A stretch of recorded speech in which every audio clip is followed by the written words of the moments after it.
That's right. You're listening to another episode of the Co-Main Event Mixed Martial Arts Podcast.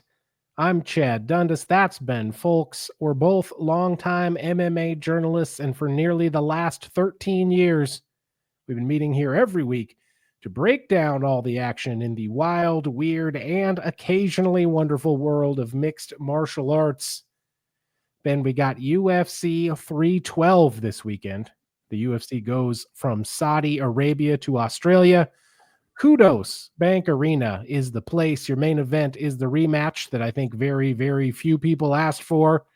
Dricus du Plessis defending the middleweight title in a rematch against Sean Strickland. Co-main event is Zhang Weili defending the strawweight title against Tatiana Suarez.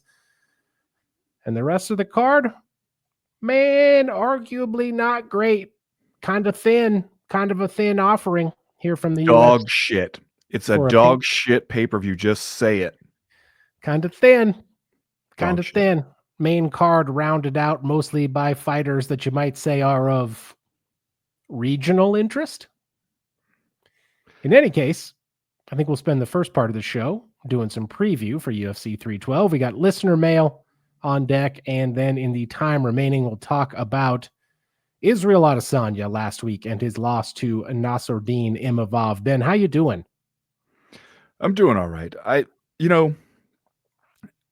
don't think we need to tiptoe around the fact that here it is, Super Bowl weekend, which once the UFC had decided was a marquee weekend, time to put up a big pay-per-view effort. Now, clearly, they have long since decided that is no longer the case. I'm almost a little bit surprised that they're even doing a pay-per-view on this weekend because, it must have been some kind of internal metrics or whatever that they looked at that told them it's not actually working out to try to make this weekend.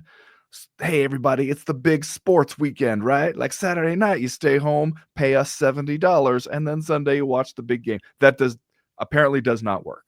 And I guess I'm not surprised that it doesn't work. People, they got a lot. The Super Bowl takes up a lot of oxygen in the room, as you might say, Chad. So I guess it makes sense. Instead, we're going down to Australia. We're doing a pay-per-view that feels like it is for Australia.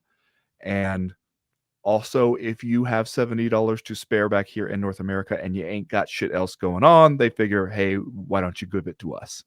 That's sort of what it feels like we're doing. We're a long way from GSP versus BJ Penn in a super fight on Super Bowl weekend. I'm just saying. Hey, man, I don't want to isolate or infuriate the Colby Thickniece fans out there. You know what I'm saying? I'm sorry, what now? Who's tuning in to see Wang Kong? You know?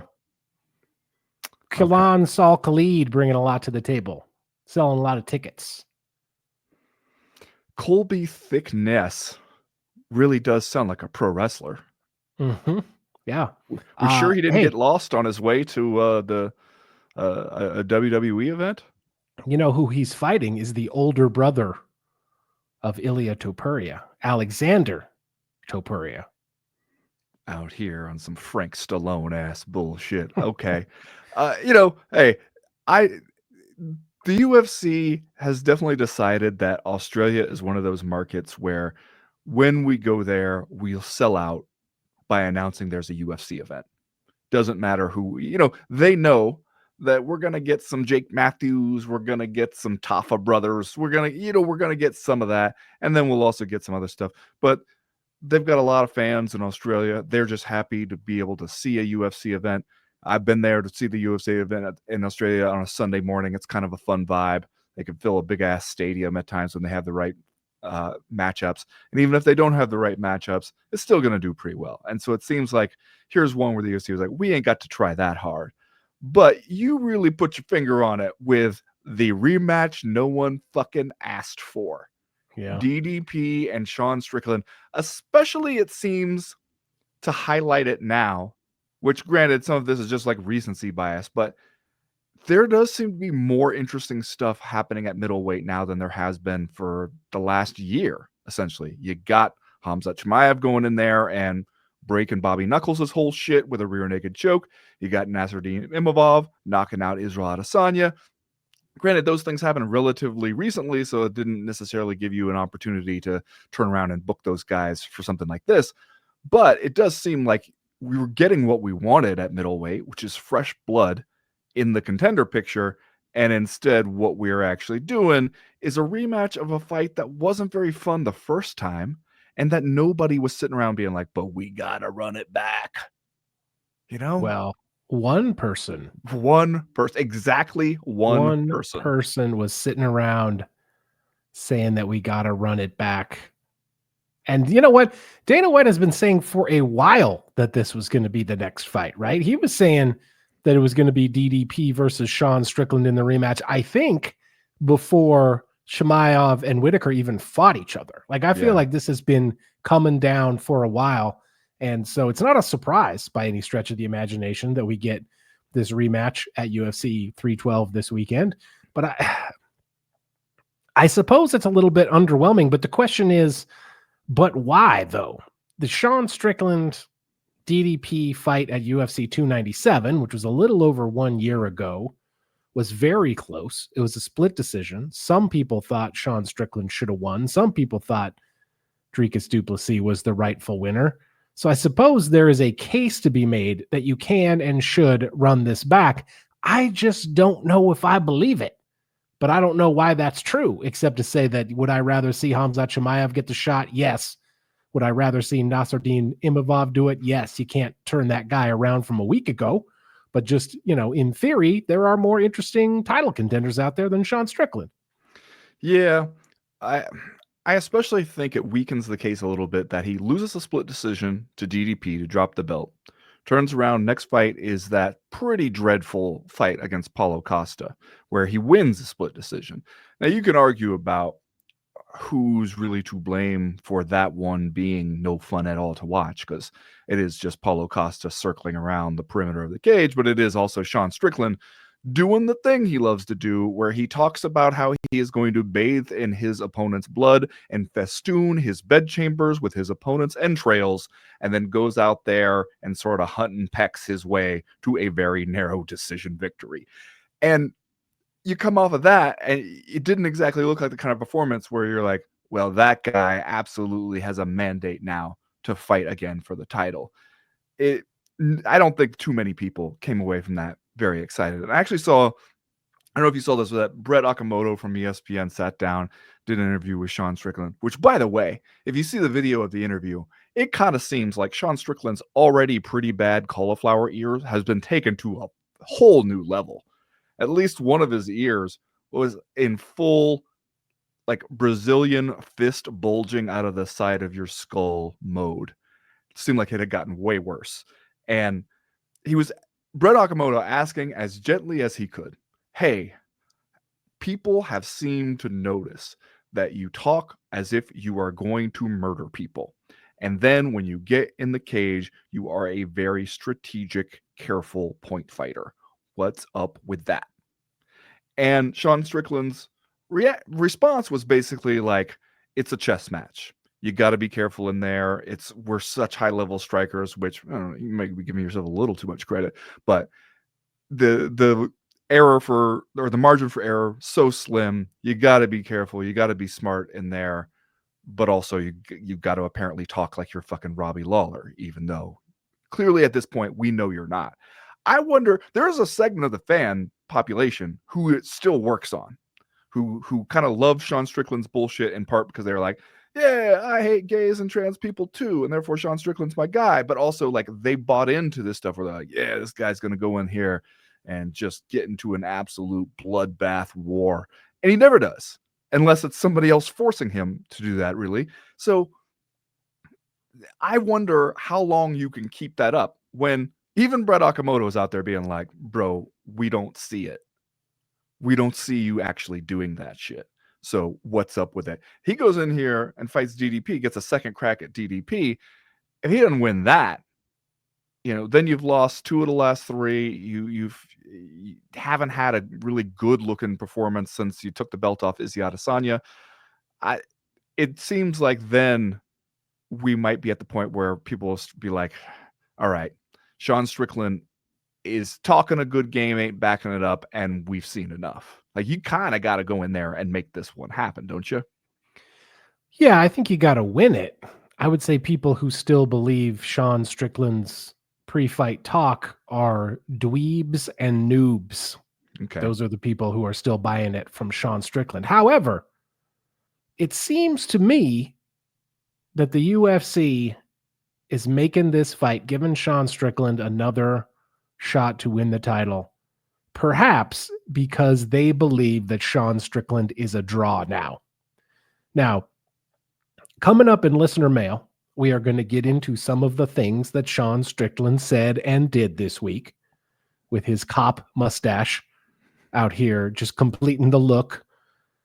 But do you buy this? I mean, like, you can make the case maybe that Hamzat Chimaev and Nasruddin Imavov and maybe Chao Bahalo aren't quite ready yet as contenders, right? So maybe you got to run it back with Strickland. But do you buy any of the logic that says the UFC considers Sean Strickland a draw with, shall we say, a fan base that it has been catering to and marketing to as of late? Yeah, I mean, it's hard to separate those two entirely, right? Like, it's really just a question of to what extent.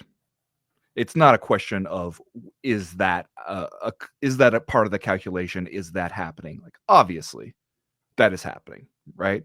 It's been happening for a little while, and remember when we were talking about who did and did not have Dana White privilege? Kind of seems like Sean Strickland has some Dana White privilege, right? Yeah, I would say so. And so, yeah, at least some of that seems to be the UFC sort of looking around and being like, all right, we have really taken great pains to market ourselves to a certain kind of fan. We believe we've been successful. That type of fan is all up in our shit now. Who do they like? They like a guy like Sean Strickland. However, one of the things that is both a good thing and a bad thing about MMA is that that'll only get you so far if your fights aren't much fun to watch, and if you're not winning those fights. We've seen guys who didn't have the most fun fighting styles. I'm speaking specifically about somebody like Chael Sonnen, a wrestling-based guy who was like, okay, how do I account for that in order to make up the gap in fan popularity? I've become an interesting character. And it really worked because he was really good at it and really charismatic at it. Sean Strickland has kind of done the same thing in a very different way.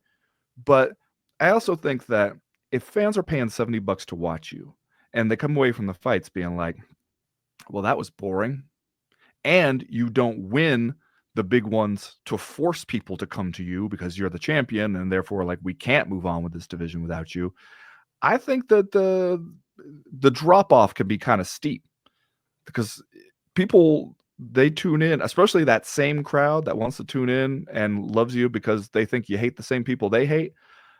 Those tend to be the Just Bleed ass fans, Chad. Yeah.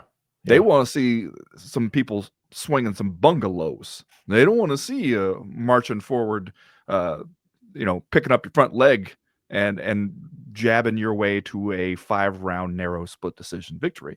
And honestly, we talked about it back when he had that first fight with DDP, where it seemed like one of the things that made the difference was that Sean Strickland was doing that Sean Strickland thing he does and having some success, an efficient striking attack, you might call it.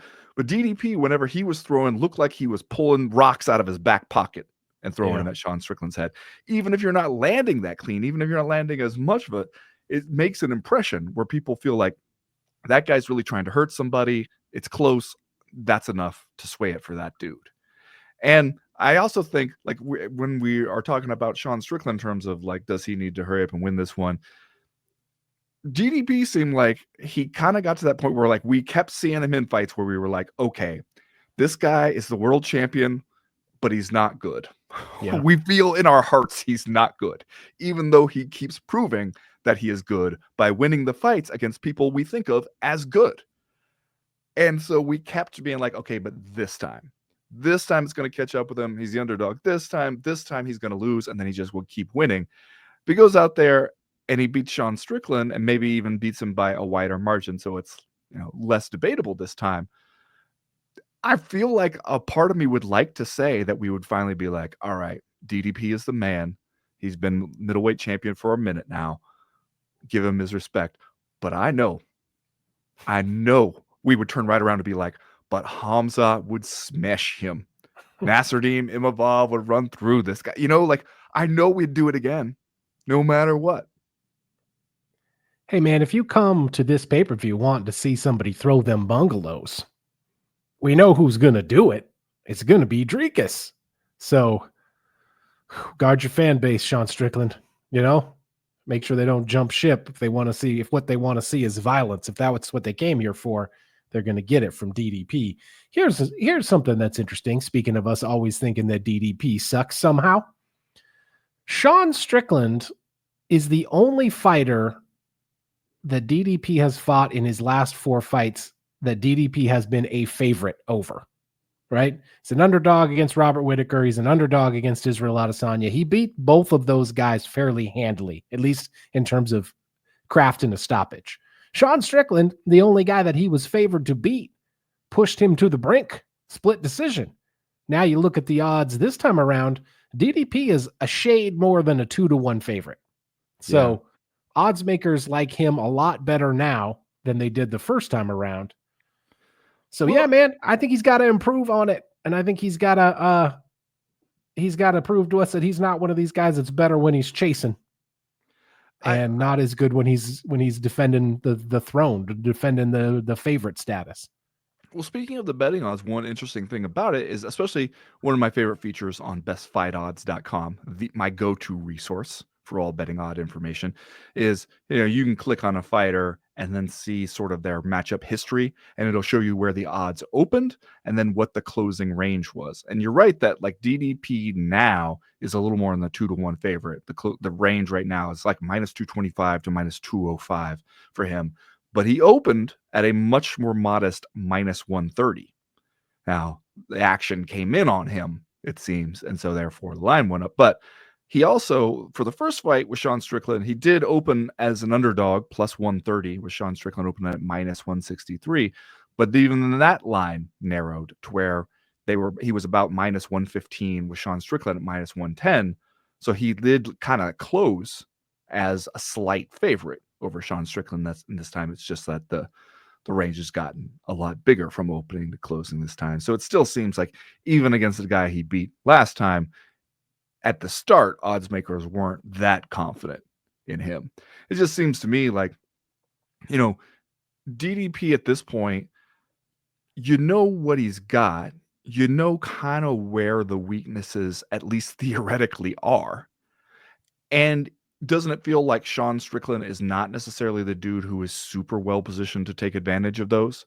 Yeah. Because right now, you think about this on paper, and it feels like we're going to start with round 6. It feels like there's no reason to think they won't have more or less the same fight.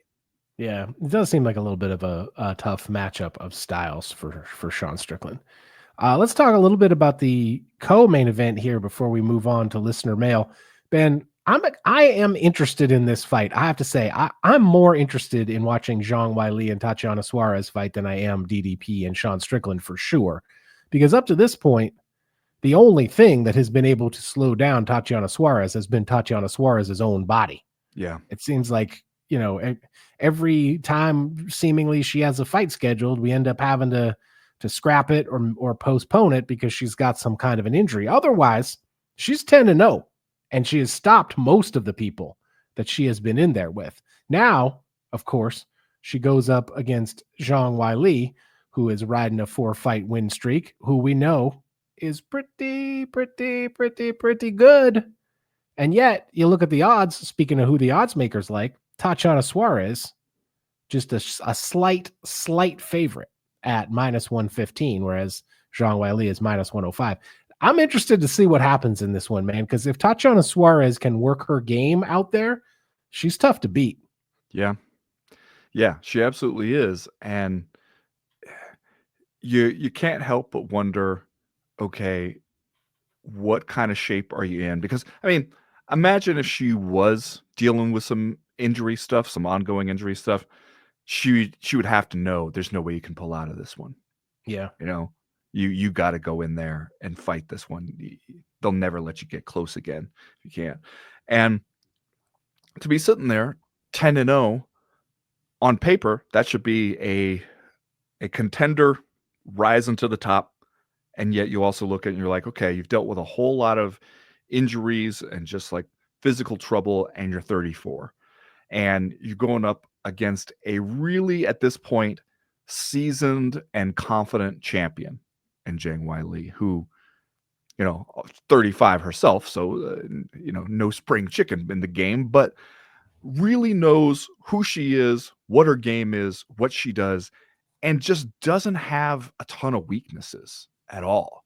Like, if you're looking for the one area where you could obviously beat her, it's tough to find. She does Yeah. everything pretty well and is just really tough, really resilient. I don't know. It does seem like stylistically it could be a really close fight. You look at the odds. The odds are really, really close on this one. Yeah. And I tend to favor Zhang Weili on this one. But if Tatiana Suarez showed up ready to fulfill all the potential that we've seen in her, you could see how she could wrestle and control her way to a victory here. A close fight nobody's seen before. Imagine that. I guess it also brings up the question, what would a Tatiana Suarez title reign look like? Yeah. Because you don't want to get into a situation where you basically are just an interim title machine, right? Bantamweight or strawweight, spitting out interim titles left and right. So we'll have to see. We'll have to see what happens when she gets in there. Remember, you're listening to the Co-Main Event podcast proper. This show drops every Tuesday afternoon for free in your timelines and your podcast libraries. But if you want even more of the Co-Main Event, you can find Ben Folks and myself all week over on Patreon. Hit us up at patreon.com/co-main event and get loads of extra audio and video content, as well as access to our official Discord message board where they're talking fights and a lot of other stuff literally all the time. Hit us up at patreon.com/co-main event. We got a bunch of handy tiers of patronage. Join the team at patreon.com/co-main event. I can guarantee you that the UFC channel over on the Discord will be blowing up during UFC 312 because it always is. You know what else you should do? Frankly, follow us on the social medias. Yeah. Follow us on Instagram. Ben, what's the Instagram handle? CME if you nasty. CME if you nasty. You can also follow us over on Facebook. I believe Co-Main Event Podcast is where you can find us there. Another great way to support the show, so you can go to our website, comainevent.com, and check out our merchandise shop. Over there, we got t-shirts, we got hats, we got hoodies, we got lots more. Stop by and pick up the best-selling Daddest Man on the Planet coffee mug while we can keep them in stock. We got it all. Just go to the website, comainevent.com, and click the link at the top of the page that says shop. As always, we partner with our friends at Superconductor on the shop. They are a brand and design studio from Portland, Oregon. We can't recommend them highly enough for all your design needs. Hit them up at studiosuperconductor.com or on Instagram at Studio Superconductor. But right now, like we always do about this time, let's do a little bit of listener mail. Listener mail. First piece of listener mail comes to us from Cactus McCoy on Patreon. He writes, "Dear gentlemen, valued members of the CME universe, after the fight night of the weekend, we really need to acknowledge the commentary team. No screaming how tight every submission hold is when not talking about completely unrelated topics. No nonstop overexcitement and superlative after the next. Instead, we got commentary from a team actually watching the fight and explaining things and elaborating on that. The calm chemistry between Paul Felder and Lorosenko especially was surprising. As little more than a casual watcher, I learned and understood situations better. More of this, please. Greetings from the ridiculously foggy flats of northern Germany, Cactus McCoy." You know what? This is a good broadcast team. Yeah, it is. This is a good professional broadcast team that will teach you stuff and yet is not out there trampling all over the fight and handing out non sequiturs. And even though sometimes I enjoy it, maybe having a little too much fun. Yeah. It also feels like the most fitting commentary team for a Saturday morning, Saturday early afternoon fight card, doesn't it? Mm-hmm, mm-hmm. You can't have Joe Rogan yelling at you and making faces and wearing his club shirt for a Saturday morning. You know, No, that's he a would have 10 been up all night. He would roll into that broadcast having been up all night. that's a 10 p.m. pay-per-view start time kind of performance. This feels like the sedate, cerebral, just professional, all pro approach to fight cards, and I do enjoy it. It does feel like the kind of broadcast team you want while you're enjoying a cup of coffee and watching some fights. The UFC equivalent of a golf broadcast. Or just like the same feeling I get watching an English Premier League broadcast, where it's just like something about the British accent just makes it seem instantly classier, and just like we're not out here screaming at you, and we have a little bit of faith in you, the audience, to be smart enough to follow along. All right, I'm going to read this one from Hair Danny Boy the Third, and one of the reasons that I want to read it is that it's already out of date. Okay. From Hair Danny Boy the Third, he writes, Bryce Mitchell, ladies and gentlemen. Dana's response, quote, "It's free speech. I don't have to love it. You don't have to love it. So the simpleton won't face any consequences." At the same time, literally minutes apart, Sean Strickland tells Bilal to go back to Palestine and throw a rock or something. Remember when Miguel Torres repeated a dark joke he heard on It's Always Sunny in Philadelphia and got cut for it? Me too. Now, we just got to fill in a little context and stuff that has happened even after this. Bryce Mitchell, as we all know by now, started the first episode of his new podcast. Yeah.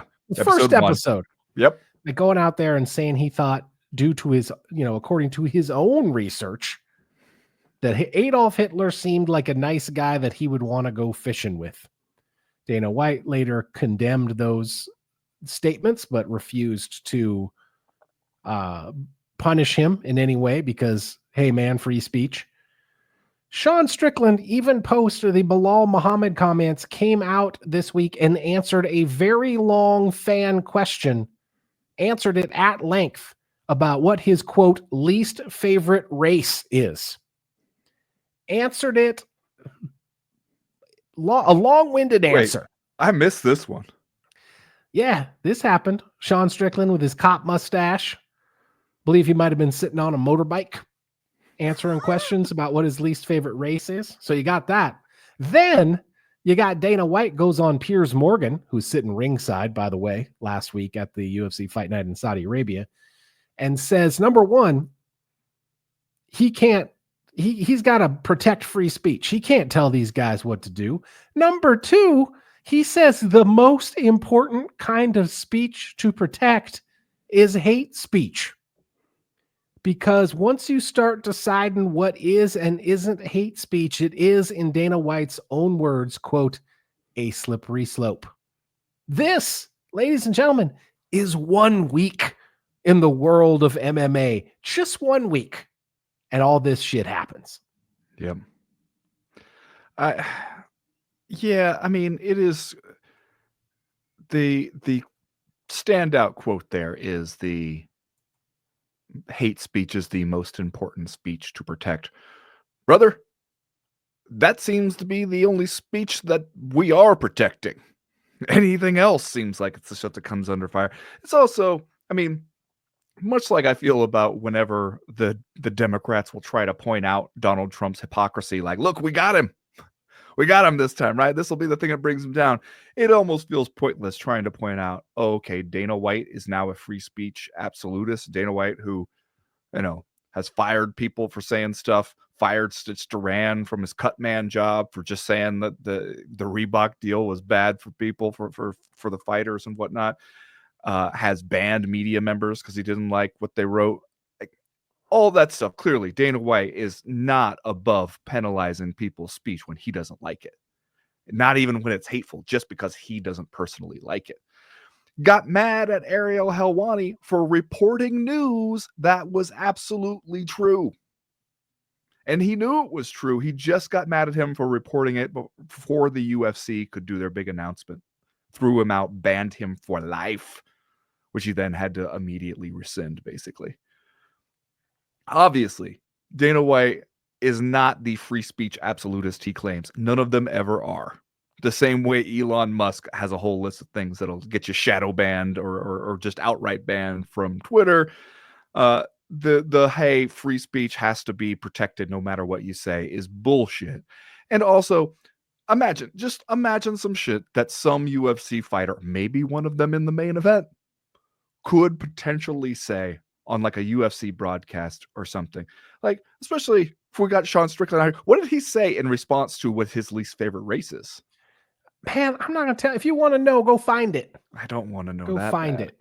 But I mean, imagine somebody gets up there on a UFC broadcast after they win a fight and is like, personally, I think the Epstein Island stuff was good and I would like to go to there. Now, you're not going to tell me that we're going to be running that free speech bullshit after that. What if somebody's just like, the best time of this country was when we had slavery. We should return to that, and all Black Americans should be returned to shackles and bondage. You're not going to tell me that we'd be like, hey, he could say whatever he wants. It's free speech, brother. Like, there's no way. You would get so much pressure from sponsors, from broadcast partners, all that shit. All you're telling us is that this is not where the line is. That you can excuse this. And you can't tell me that there's not part of the calculation like, hey, some of our audience probably sort of agrees with some of the stuff that Bryce Mitchell is saying, or at least they don't find it that outrageous. Like, that's got to be part of what you're thinking there. But there is no way you're going to tell me that there's nothing a person could say that the UFC would not come down on them for. You're just absolutely bullshitting on that. And we all know it. We have said it before, but I will say it again.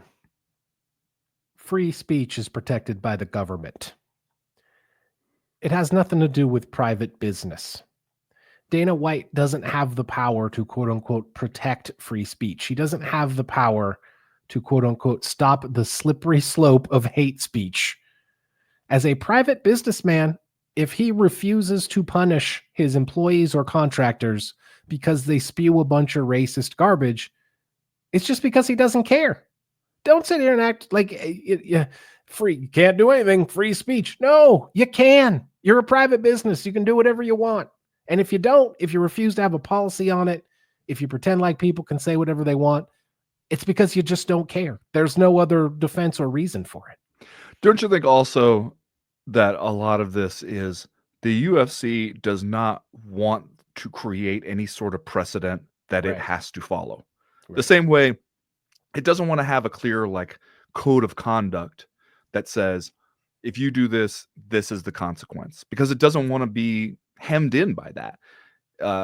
If Conor McGregor, as he has already shown he is very likely to do, turns around and does some shit like this later, they want to be able to still book a Conor McGregor fight. They don't want to be like, hey, we said we'd cut anybody who said these things. The same way, I think, we were talking about this last week, that I think Dana White probably regrets ever saying the thing about if you put your hands on a woman, that's one thing you don't come back from. Because it got thrown back in his face when the UFC decided it wanted to go all in on Greg Hardy, no matter who thought it was a bad idea. It got thrown in his face when he was caught on tape hitting his wife. I think that what he took from that is never create a line that you say, no one can cross this without these following punishments, because then you'll be expected to hold that line the next time it happens, and there will always be a next time. The thing is, you help ensure there will be a next time when you don't do anything about it.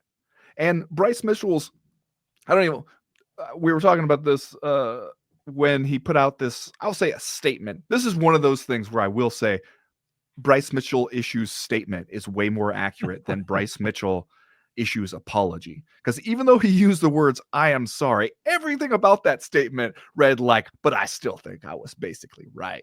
I have to say this shit to quiet the storm a little bit. But like even some of the phrasing where he's like, of course I'm against the evil things Hitler did. And it's like, okay, but what do you think the evil things were? Because it sounds like you're kind of trying to leave room for you to think that there were some good things.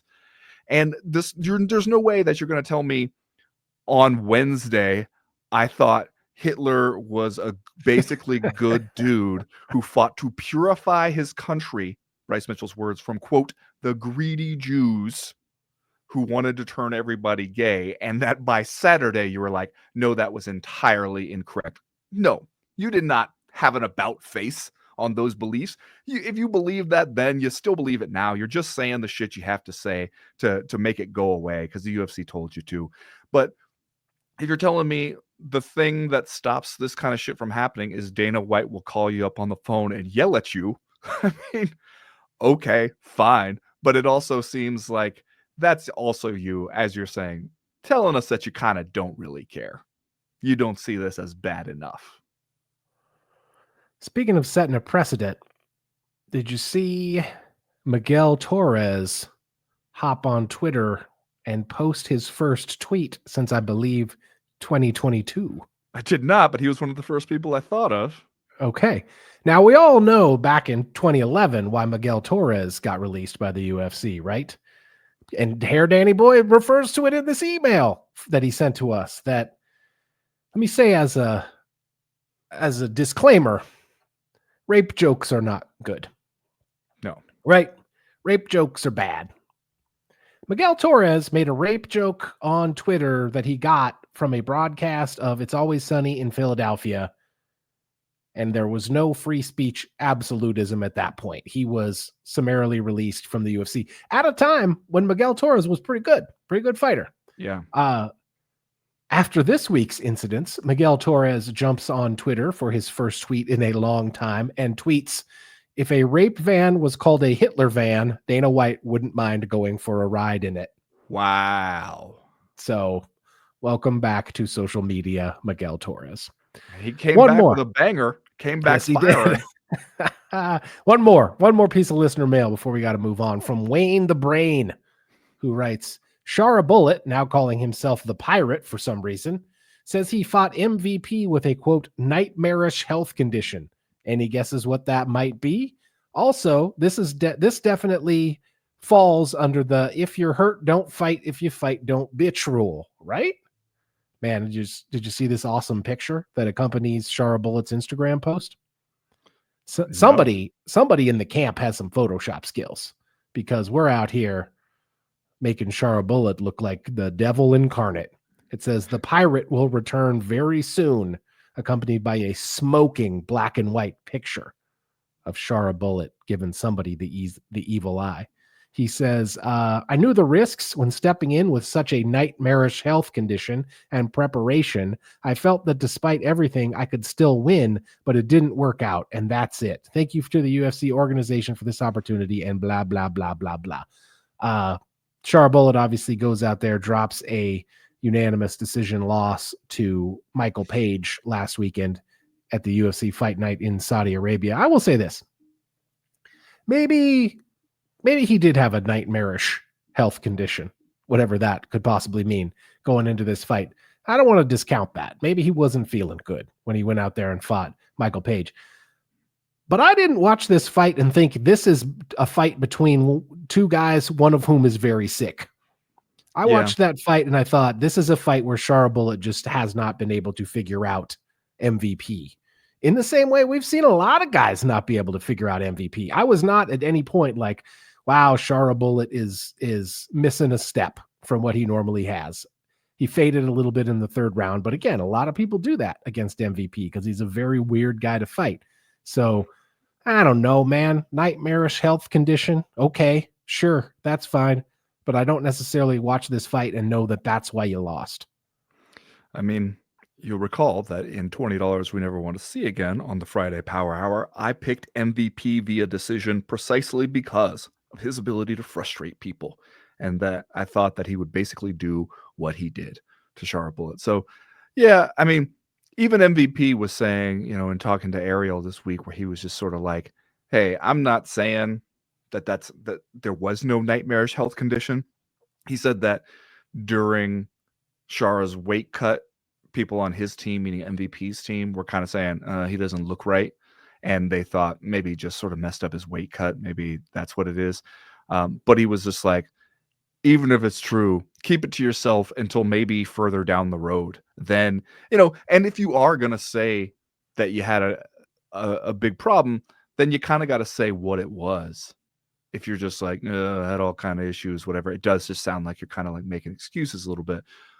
But yeah, I think that you, it doesn't necessarily mean that Shara Bullet sucks and will never be good.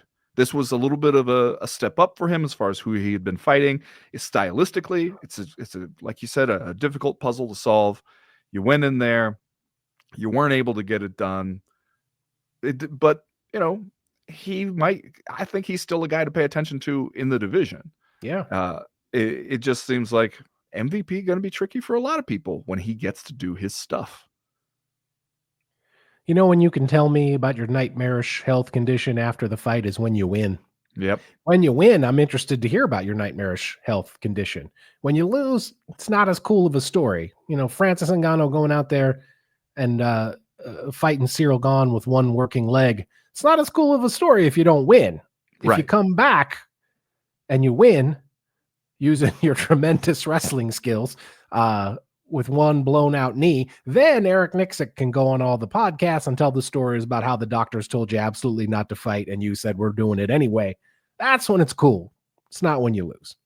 Well, yeah, and even if you have to do it when you lose, it is still better to have somebody else do it for you. Have somebody else be like, look, I told him he was crazy for even walking in there. I don't know how we were at the arena that night and not at an emergency room. But you know what? He's the guy's got guts and he walked in there and gave it his best shot. Like it's works way better if it comes from somebody else. And somebody even who is like going to present it as if like he is begrudgingly telling us all this and he knows you will probably be mad at him for telling us. What kind of condition would you have before you referred to it as nightmarish? Would it be like a toe fungus, like fungus under your toenail? Would that be nightmarish? Me personally? Yeah. Bad cold. Yeah. I mean, I'm a little bit under the weather today. Had to go out earlier and shovel some snow. Nightmarish health conditions that I triumphed over. Yeah. Yeah. My back's a little stiff, you know? It's nightmarish over here today. I don't know. If we're talking about somebody like Dan Severn or something, full quadriplegia. That's what he would consider nightmarish health condition. Wrestling with one leg. Cholera. Cholera. All right, that's going to do it for listener mail this week. If you have a question, comment, or concern that you want to air to the podcast in future weeks, you know how to do it. You go to the website, co-mainevent.com, and click the link at the top of the page that says email the podcast. That'll get you in touch with us. Right now, we're going to talk a little bit about Israel Adesanya and how much might be left in the tank for that guy right after this.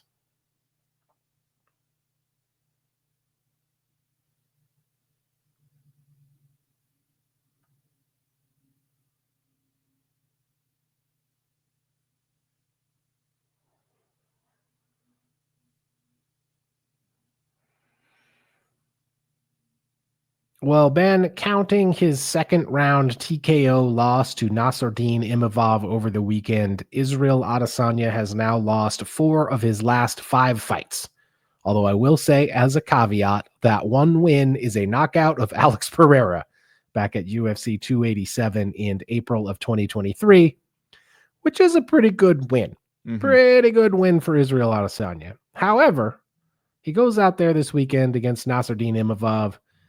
He has an okay first round, gets caught a couple of times in that round, then comes out for the second round, gets blasted right in his face. 20, 30 seconds into the round, Nasruddin Imavov jumps on him, ends up stopping him via strikes. Israel Adesanya argued the stoppage a little bit, but I don't necessarily know that it was an arguable stoppage. 35 years old, former champion, one of the greats. We have to say from the outset, we're not going to be these people that are going to sit here and tell you he was never good. But I don't know, man. I don't think the curtain has quite drawn all the way on Israel Adesanya, but at the same time, it's hard to think that that he's going to have another championship run left in him. Yeah, it does seem like that time is over for Israel Adesanya. And like we talked about a little bit, it can be just a sharp fall off where you're going along, you're one of the best guys in the world, You lose one, you lose two. Next thing you know, you're staring at a losing streak that has everybody being like, maybe he should retire. And I, you know, it was hard for me to see this and not think, in a way, a little bit about Anderson Silva. Yeah. Because if I remember when Israel Adesanya fought Anderson Silva when he was, on his way up in the middleweight division, and we sort of saw it for what it was, right? Where we were like, middleweight GOAT on the downside of the mountain. You're going to put him up against a guy who you see as the future of the middleweight division. Stylistically, it's interesting. We expect him to have a great striking battle. It was a good fight, not a great fight. But there were just those moments where you could feel like Israel Adesanya Anderson Silva was somebody who had gotten by so much on his creativity, but also speed, reflexes, those fractions of an inch where he, Forrest Griffin's throwing punches at you and he's fighting like he's in the goddamn Matrix, like he's fighting from 5 seconds into the future, and you just can't touch him, and he's nailing you with those counter shots. And when those kind of fighters fall off just a little bit, those punches start to land. The counter opportunities aren't there, and the punches that you would have walked through 3-4 years ago now hurt you. And it kind of felt like we were seeing with Israel Adesanya, maybe not for the first time here, but we were seeing him now switch places where he's the Anderson Silva of the equation against some of these younger middleweights on the way up, which is sort of just how it goes. That's the cruel reality of this business, and it can happen to you almost overnight at times. But you just saw him, he went like, because it's not like he showed up looking like trash. Yeah. It's not like he looked like, God, he's old and decrepit and shouldn't even be out there. In the first round, he looked like himself. He looked like he was mostly doing Israel Adesanya stuff. And then you get clipped with a punch that maybe wouldn't ever caught you before, and down you go. And like that, to me, just a sort of signal like, okay, you're not going to go back up to the top of the middleweight division, given who's there now and given like where you are. And so, for one thing, I think he's right to say he's going to chill for a bit before he decides what's next. But also, if you do decide to keep fighting, which doesn't seem like he probably will, yeah, it's got to be sort of fun fight territory from here on out. And there are fun fights you could make for him. Like if you wanted to do some BMF title type stuff, you could do it with Israel Adesanya. There are some of those opportunities available for him. But this one was the one where I came away going, we've seen Israel Adesanya probably fight for his last real UFC title. Yeah, especially when you employ the kind of speed and skill-based game that Israel Adesanya and Anderson Silva both did. That seems to be the MMA skill set with the shortest window, in a way. Yeah. In some ways, you're better off to be a plodding-ass wrestler. Yeah. You're better off being Dan Severn, frankly, because that's something you or can Randy Couture, or even Chael Sonnen. Or if you're just the guy who just throws big, huge punches and just needs one of them to land. Like, even that seems to age better. This one, as much as we love it, the precision it's based on needs only a little bit of decline in order for it to completely fall apart. Yeah. Unless you are Michael Page. And then you can go out there 37 years old with the shaved head, but the kind of shaved head where you can tell you're totally bald on top, that you got the horseshoe. Got the horseshoe. You're saying going. You're acting like it's a choice, but really it's a choice among a diminishing series of options. Mm-hmm. You can go out there looking like that if you're Michael Page, and you can still do the weird snake thing at the stare down, and then go out there and shrug your shoulders and have your hands down by your knees and wiggle your head around and still win the damn fight. Well, it also helps though that Michael Page was never the best in the world.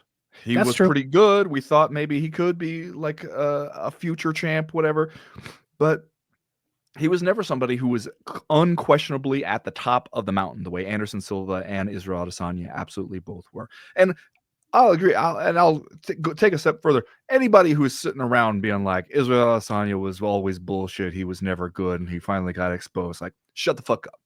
You can shut the fuck up with that, because that man, he was the next chapter of the middleweight division after the Anderson Silva era was over. And so You can't take that away from him. Whatever happens from here on out, you cannot take that away from him. He deserves that credit at least. But yeah, it does seem like you are facing a situation now, if you're Israel Adesanya, where it's, do you want to still fight because you can't give it up? Because it doesn't seem like what are you realistically going to accomplish that you haven't already accomplished? Unless there's a couple specific matchups that I think would be fun or good for legacy or whatever that might still be out there for me that fans would like to see and that I think are important enough. Other than that, the only reason to keep going is, for the money and because it delays you having to figure out what your life is like without this in it. You know, it would be fun. Israel Adesanya and Michael Page. It'd be fun, or it would be boring as fuck with both of them just staring at each other. I think it would probably be fun. You know what Michael Page should do? He should grow out the sides. And he should be looking like Christopher Lloyd in Back to the Future. I'd love to see that. Terrible advice. Just grow out the sides, man. Why not? Don't listen to this man, Michael. What about Israel Adesanya and Michel Pereira? Oh, man. He only moves to music. He is such a guy. Yeah, he is. That could be I'd watch that one. Yeah. Except, now, I will say, if Michel Pereira doesn't do at least 1.5 backflips in that fight, he gets fined 20% of his purse. It should be in the contract. Yeah. Don't come in here with a just for fun fight against Israel Adesanya and try to fight smart. Yeah. Don't you fucking dare. I tell you, a few years ago, I would have been more excited for Israel Adesanya and Paulo Costa. But now, I don't know, man. Yeah, I mean, we've seen it. We've seen it for one thing. But, yeah. Speaking of somebody who could stand to do something different hair-wise. Are you saying grow out the sides? That's not a good idea for fucking anybody. Just the good thing sides, about man. having always shaved your head the way Michael Page did is that as long as you stay on it, nobody needs to know that you can't grow it back if you wanted to. I mean, he needed to get one of those Headblade sponsors before this fight because you could tell. Is Headblade even still around? I don't think so. Remember when Dana White was sponsored by Headblade for a while? They have those shaving his head commercials. Dana White doesn't shave his own head, dude. Come on. Now the UFC has the anti-woke razor as its sponsorship thing. Tired of the political tyranny of your razor? We've already seen Israel Adesanya go up to light heavyweight. He fought the Yanni Blackjacks. That was for the title. So high level at the time. But I don't know. I don't know if I'd want to see that either. I'm just trying to figure out what the paths are here. Yeah, I do think it's a good idea for him to take some time away before even deciding what it is that he wants to do. Because you got to imagine that it's not like a dire financial need that would drive him back into the cage unless he's completely squandered his money, which is always a possibility with any pro fighter. But I don't know. There's a part of me that thinks like Israel Adesanya could at any point move into sort of an elder statesman role, a coach role, a trainer kind of role, be an important guy, helping to shape the future of that team. But I could also see him following in Anderson Silva's footsteps in another way by just continuing to find new fights that he alone seems to think are a good idea. Or maybe he fights out his contract, goes over there and does that influencer boxing like Anderson Silva did and makes a bunch of money to... Stop it. Listen to yourself. Don't act like it wasn't a highlight of our fucking lives when we sat here and watched Anderson Silva knock out Tito Ortiz. We were hooting. We were hollering. It was incredible. Face planted that man. Yeah, but this might be a TI don't be like me, be better than me type situation. Okay? I'm just hoping we can do better than that. All right, I want to circle back to this question from Dirk Diggler, who wrote us to say, don't know if you saw Tom Aspinall's post after the Pavlovich Biggie Boy fight, where he basically said these heavyweight fights stink and it's time to stop holding up the division and, quote, move things along. As usual, Big Tom is just saying what we're all thinking, but does his logic hold up? if the UFC books him to fight John Jones, does that make heavyweight better, or just the one cool fight we can do, and afterward heavyweight fights just go back to stinking again? The Biggie Boy, he got his walking papers. Yeah. After this one, Biggie Boy has hit the streets after a lengthy UFC career. Man, it's a race between GFL and BKFC to see who can get him on the phone first. Look, for one thing, I know everybody was quick to shit on this fight, and it is not a fun heavyweight fight. It was the other kind of heavyweight fight. If it had ended in the first 0.5 rounds like I bet on it to, it would have been a whole lot more fun. But I can't really fault Sergey Pavlovich too much for this one, because as much as we're like, hey, big fella, go out there and throw those ham hocks we want to see and knock somebody out, he was carrying a 2-fight losing streak into this fight. He needed to fucking win one. And if you realize I can win one by taking this guy down and controlling him from the top position when I need to, then you're going to do that. You're going to get your win bonus. You're going to put a little distance between you and the losing streak. And then you can start to think about what would be more fun the next time out. And before you tell me, like, hey, he's hurting his chances to fight his way up the division and get a title shot, there ain't nobody else. They're going to run out of bodies at heavyweight real quick. So I can't fault that guy if he's making that calculation. Like, hey, I need to just fucking win one, man. Like the last time he won was when he got that TKO over Curtis Blades damn near 2 years ago. So I don't blame him.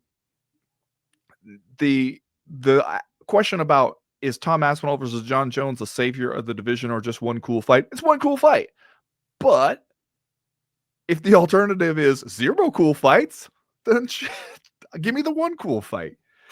We're still going to be sitting around afterwards, being like, who is there at heavyweight? But that's going to be the situation regardless. I don't think that Tom Aspinall and John Jones is going to reshape the division. We're still looking at one of those divisions where there's 2 versions of it. There's like a few guys at the top, and then there's everybody else, and everybody else is fighting to see if they can become one of the few guys at the top. But, that's just the nature of heavyweight in MMA. There's just not a ton of elite athletes to choose from here.